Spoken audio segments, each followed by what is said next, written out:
Hello everybody, today in front of me I have Samsung Galaxy S23 Ultra, and in today's video I'm going to share the top 5 pro tips and features for this device. So to begin with, I'm going to demonstrate that you can set up the fingerprint recognition for your screen lock, as your screen lock should I rather say. So launch settings, then open the, if I'm not mistaken, it's going to be the lock screen category, then go for the screen lock type. Tap at the fingerprints, continue, choose what backup method you would like to go for. I'll go with pattern, draw the pattern and redraw it to confirm. In here we'll be able to finally start enrolling our fingerprints. So as you can see, the scanner is located at the bottom part of our display underneath the screen itself. So lay your finger at the zone that it requires. Just follow the instructions. In order to make it easier on you, make sure that your fingerprint is properly moisturized, because if your finger is dry it will prevent the scanning I mean. So just follow these little circle movements, or the movements of this little circle that slightly changes its placement each time you successfully scan your finger. Follow the instructions, entirely scan your fingerprint, and that will be it. Now I'll just go ahead and test it out a few times and see how well it works.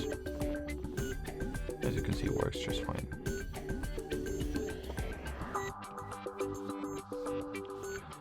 Alrighty, the next feature for today, you can find it at the display category of settings. It's not that much of a feature, rather option that is called motion smoothness, or it is actually, in my opinion, wildly known as screen refresh rate. So two values to choose from.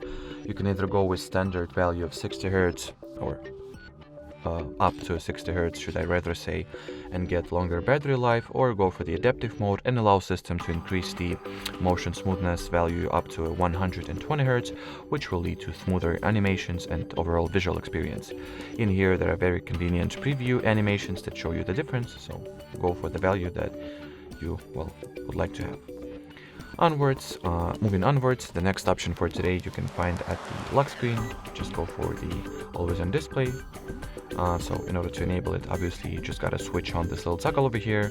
Then you can change the display mode, so you can either make it so that the AOD will be only shown once you tap your screen, make it be permanently visible or permanently displayed, set it to be shown in between certain time frames, or show it each time you receive a new notification. I myself will just make it or set it to be always visible. Then you can change its design, thus the clock style. You can set some custom image as well, upload one from gallery. So let's say I'll go with this one. Then you can change the color of the AOD text as well. You can also decide whether you would like to see the music information, portrait orientation, what portrait orientation you would like to go for, and change its brightness. That would be it. Let's see what result we have ended with, and that's how our AOD looks.